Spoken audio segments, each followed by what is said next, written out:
Hey guys, I hope you're all having a great day. I've got a few things I want to talk about today.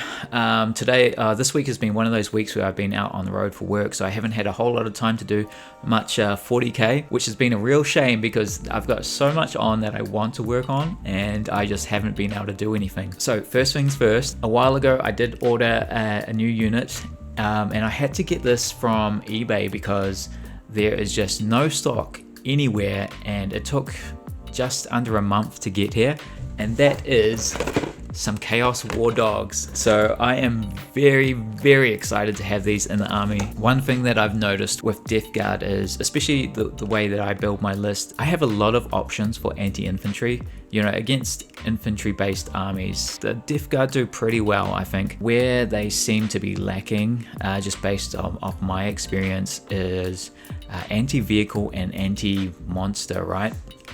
So at the moment I have a Mephitic Blight Hauler and a Plague Burst Crawler, and they've got the strongest weapons in my list. The Mephitic Blight Hauler's got Strength 9 Melters and Strength 9 Missile. Plague Burst Crawler has got the Strength 10 Entropy Cannons and the Strength 8 Mortar. A lot of the vehicles that I seem to be going up against, I think they have toughness 10 or toughness 12. So with the Blight Hauler, you're wounding on 5s and you get that +1 for vehicles. So wounding on, in the best case scenario, you're wounding on 4s. If they're toughness 10, you get them in contagion range, then it brings them down to a 9. So with the bonus, you're wounding on 3s, which is kind of nice. But the Mephitic Blight Hauler, it's like freeze to hit as well, so I haven't had a whole lot of success with it, and anti-vehicle is something that I have been struggling with a bit in my army.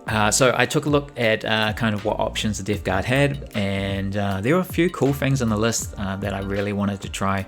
Basically what I wanted was high strength weapons which had either high wounds or d6 wounds, and the Chaos Knights War Dogs ticked a lot of those boxes for me. We'll jump into the data cards a little bit just so I can show you guys what I'm talking about.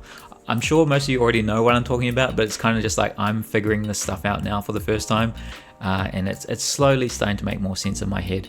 What I will show you guys is I've actually been putting one of them together. So you can see I've got his body here and his legs. I haven't glued any of the weapons on. I'm gonna try magnetize them because it's so cool. You can, with these, you've got the option to build either the Brigand, the Karnivore, or the Stalker. So I want to make sure I magnetize the weapons so that I always have, there's the Slaughter Claw, the options to chop and change these as needed. And there's I'm not sure what this is called. Might be like a chain talon or something. I probably got that wrong.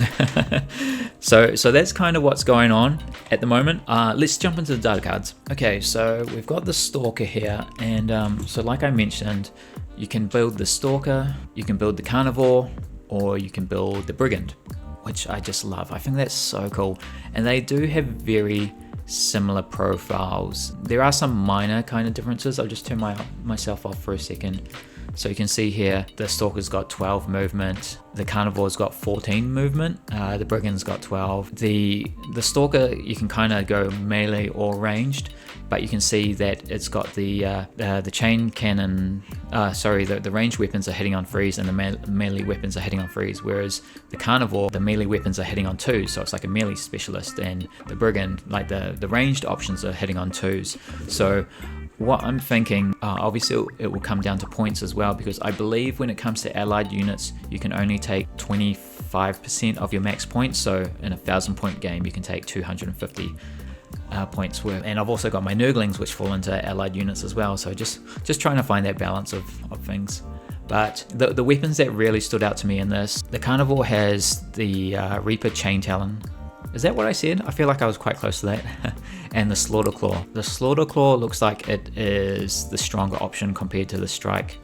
And then Sweep, I don't know, maybe if you're going up against 1 damage, 1 wound enemies, you'd use that, but hitting on 2s, Strength 12, -3 AP, D6 +2 damage. This is a very heavy hitting attack, and something that I really need in my army. The strongest melee that I have in my army at the moment is my Blightlord Terminators and my Lord of Contagion, and they are good. They're great against infantry, but against vehicles they just don't really do a whole lot. I think their weapons are strength 5, their robotic blades, from off the top of my head. So usually when you're going up against vehicles, you're wounding on 5s or 6s, and it's just really tough.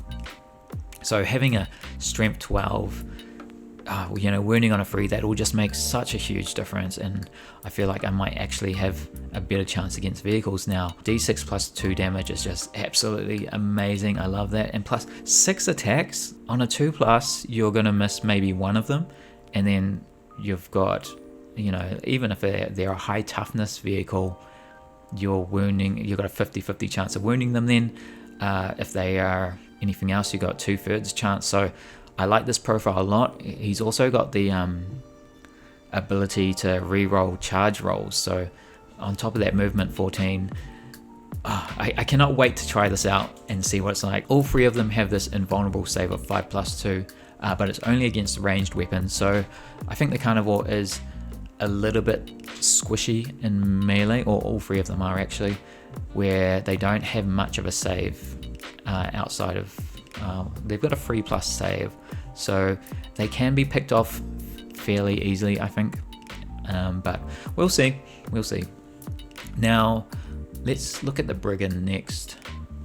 So the Brigand has got, he's hitting on 2s for all of his ranged weapons, and he's got the Demon Breath Spear, which is 2 attacks, strength 12, again, which I really need, and great to have it in a ranged form now. AP -4, which is massive, and D6 damage. So not a whole lot of attacks here, but it's some much needed support. If I compare this to the Mephitic Blight Hauler, you got a better chance of hitting.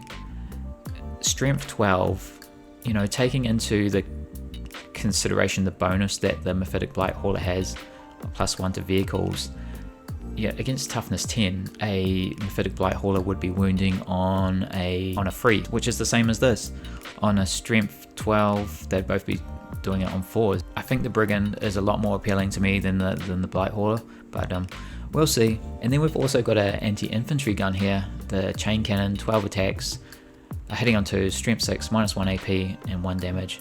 Now the Brigand's got this really cool ability as well, where if it's targeting the closest enemy to it, you get +1 armor piercing, which is really cool. I've learned that armor penetration really makes a huge difference, and I have been using the Ferric Blight stratagem a lot more in recent games. Now his melee isn't very good, so you'd keep him in the back line. Then we come to the Stalker, and the Stalker is kind of like jack of all trades, master of none. He has access to all of the guns that the Brigand has, and all of the melee options that the Karnivore has, just not as good. So for example, the Slaughter Claw here only has 4 attacks instead of the 6 that the Karnivore had, and is hitting on 3s instead of 2s.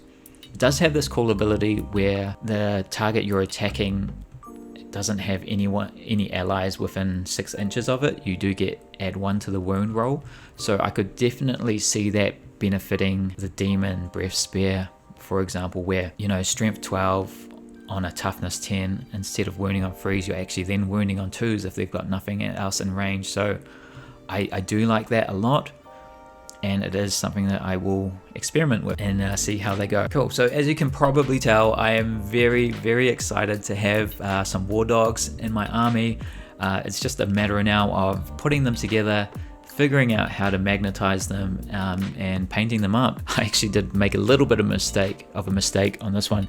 You can see there's quite a big gap in between the 2 pieces of armor here, and I have to say the instruction manual for this is probably the worst one I've seen out of all of the instruction manuals that I have so far. In a few of the booklets, I have noticed there has been the odd mistake where they've put like the wrong number next to the wrong piece, so you're like looking for a certain number on the sprue and it's completely wrong, so you have to go off the image and not the number. I remember when I was building my Plagueburst crawler, which I actually haven't showed off yet.